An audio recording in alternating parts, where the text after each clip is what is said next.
This story comes from a few situations that took place when I was in the 1st to 3rd grade in New Mexico. I can't remember the exact time of year because it happened a while ago. I, 13, wanted to share this after reading other people's posts and finally deciding to tell my story. Here's some background on what was to come. Part 1. I was at my grandparents' house to spend the night. I'll call my grandparents GM and GP. I stayed up with GM until around 11 p.m. because at that time, I wasn't really in contact with the internet and believed that 12 o'clock was the devil's hour. After reading the Bible with GM, I was sent to bed in my mom's old room. GM was in the den and GP had been asleep for a few hours by then. I woke up, which I assume was around 12 a.m. due to my fear of that time. I went to the restroom and felt like something was behind me. Although the bathroom was relatively close to my room, I almost went back to bed immediately. I assumed that about 20 to 30 minutes later, I awoke to see a figure around the same height as GP, except instead of being 6'2", it was about 6'10". The doorway was only about 6 feet 5 inches tall, so this pitch black figure had to bend its neck to fit under the door. The way its neck was tilted unnerves me to this day. It wasn't unusual for a GP to get up randomly, but the figure had no facial features. When I saw it, it seemingly froze, and so did I. I didn't do the cliche of staring for hours. Instead, I forced myself to go right back to sleep. Once again, I awoke 20 to 30 minutes later, and the figure was in the middle of my room, blocking the entrance even more. I didn't even try to escape. The same situation happened again. I forcefully went back to sleep. But the last time I awoke, it was right above me. Its body not accounting for the way its neck was bent at a 90-degree angle, just peering down at me. I could make out extremely red, beady eyes and nothing else, just eyes. This time, I was stuck. I couldn't just force myself to sleep until it let me. I nodded off after what felt like an hour and awoke the next morning to go sleep more in GM's bed until GP got back from a bike ride. Part 2. A few months later, I was sleeping over at my grandparents' house again, suppressing the previous situation so as not to hate their house, because I love how calming it is. The same thing happened before I went to bed. I read the Bible and talked with GM until I went to bed at 11 p.m. Once again, I woke up around an hour later, but I was in the hallway on the right side next to the bathroom. No, this was the first time I sleptwalked and the last time, as far as I know. I went back to bed and didn't think much of it until I woke up again further down the hallway in front of the entryway. This spooked me a bit because I never liked my grandparents' entryway. It's uncomfortable. Too long, but also somewhat short. I went back to bed like before, not thinking much of it again. I now regret not trying to wake anyone up. I woke up again past the entryway to a light knocking. I stood up, finally getting scared, and immediately ran to the den, only to see my GM asleep. I don't know why, but I didn't wake her up, and I'm now surprised that she stayed asleep. I ran to GP's room and he was snoring as he does. Even then, I realized that if neither of them could be knocking, then who was at the door? While this was going on, the knocking was increasing in strength and speed without anyone waking up. This is why these stories are connected. With the rapping banging on the door, I could barely see those beady eyes through the movements. Throughout my running around, I decided to run back to my room, and then it stopped as soon as I entered. but I still fell asleep fast enough to forget and suppress it until the morning. I didn't tell GM or GP.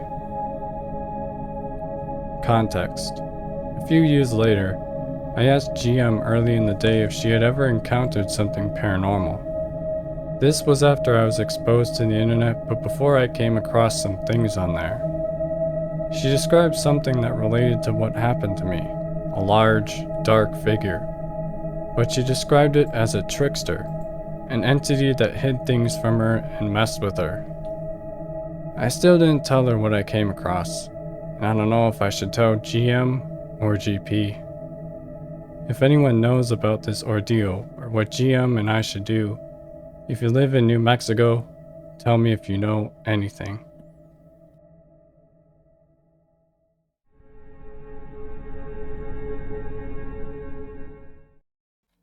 This happened back in August of 2021.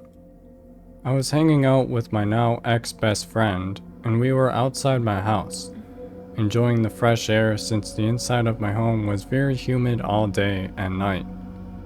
It was getting late, around 11 p.m., but he wanted to do something scary and fun before we went home.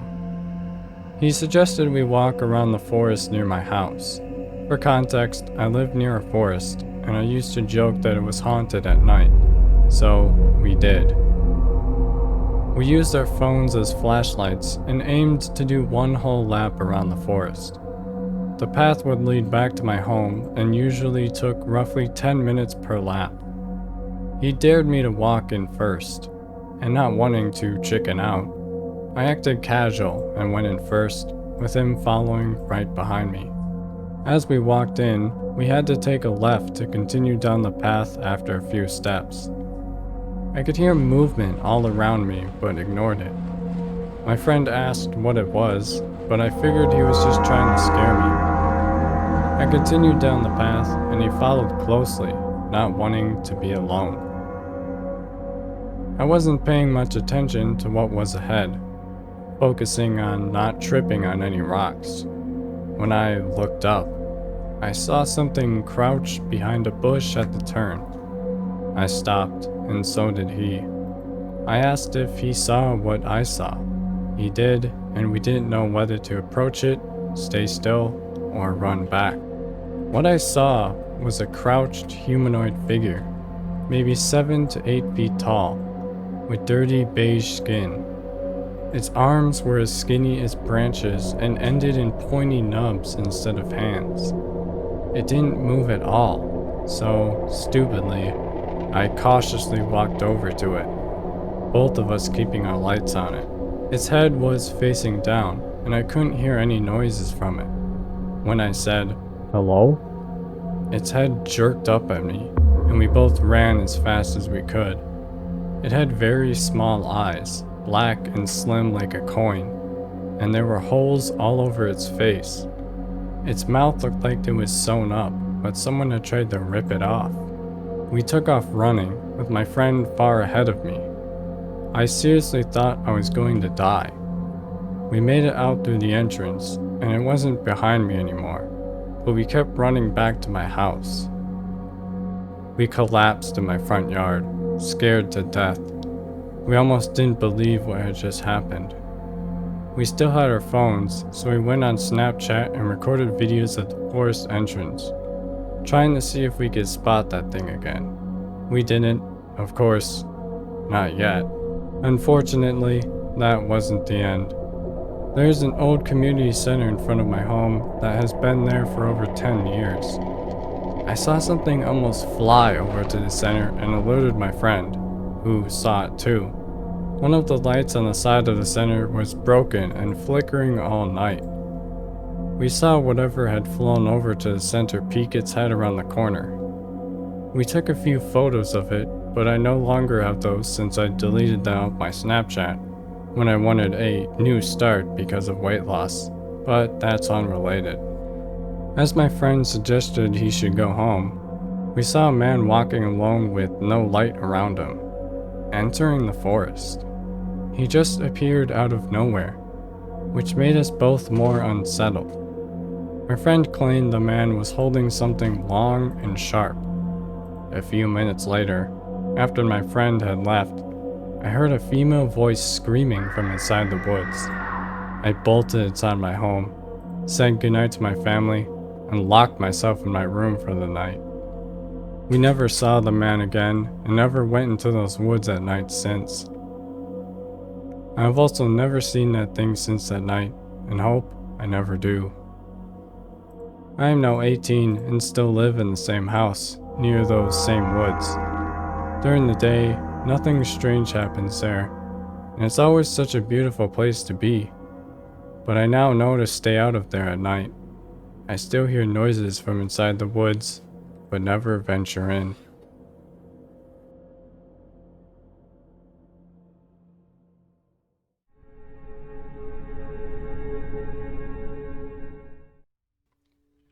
This happened about 5 years ago when I was going through hard times and was homeless. I used to live in Denver, Colorado, which is where this took place. There are several cemeteries in the Denver area, but there's one on the outskirts of Denver that's very large and very old. I think it may be the oldest one that's still actively used. Before I became homeless, I didn't know much about this area. I had always gotten a creepy feeling around there, but didn't know why until I was on the streets. After that, I heard from many different people that it has lots of underground tunnels, and some homeless people live in these tunnels. However, in the deeper tunnels, there is cult activity. These tunnels have secret entrances all over the area, and the homeless who live around there avoid some of these spider holes because people have been known to disappear near them, mostly women. This area has a river running through it, alongside the graveyard. One side of the river has a darker feel than the other. It's eerie over there and smells like death. One time, I was wandering the area with a few other acquaintances, safety in numbers and all that.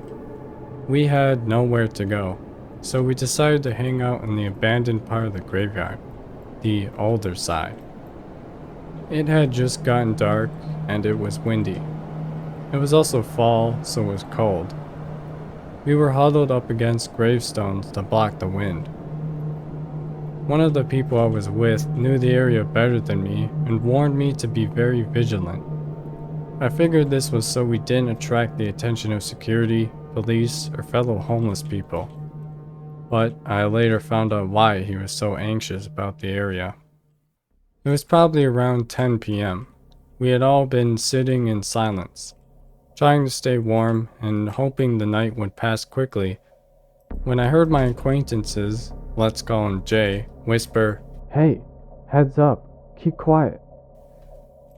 I had already been quiet, but I immediately tensed up, assuming he had spotted security or something. As I looked around, I saw in the distance some small, flickering lights appearing here and there all around the graveyard. It looked like people had spread all around the large graveyard, each holding a lighter that they flicked on, revealing their presence. After my eyes adjusted, I realized they were candles. I looked harder and could sort of see the outlines of people holding these candles. Jay whispered, "We gotta go." We clumsily started grabbing the few items we had around us. Jay came right up next to me and said, "Follow me and don't look at them." I was thinking, what the heck? Me and our other friend quickly started following Jay, moving at a quick pace straight to the break in the fence where we had come in. I was stupid enough to look behind me and saw the lights and figures continuing to appear all around us. They were walking to the middle of the graveyard to stand in a circle. I passed by a few and saw out of the corner of my eye that they were wearing black cloaks. I could feel the menacing presence and stares, like they were daring me to look at them. I had an overwhelming feeling that if we left them alone, they would leave us alone. One thing that haunted me afterward was the way they seemed to move towards the middle. They moved quickly and smoothly, like they were gliding, a stereotype, I know, and seemed to morph out of the darkness. My instincts were on high alert. I knew whoever they were pure evil. We got the heck out of there, and once we got to the fence, we sprinted for a few blocks. Jay didn't explain much. He just said to avoid those people and not to look them in the eye. Or they could have power over you. I definitely had that feeling from the encounter. I asked why they weren't scared of cops or security, and he said that they got away with what they did because the authorities didn't want to risk looking into it for fear of being targeted. I don't know how true this is, but I do know what I saw and felt.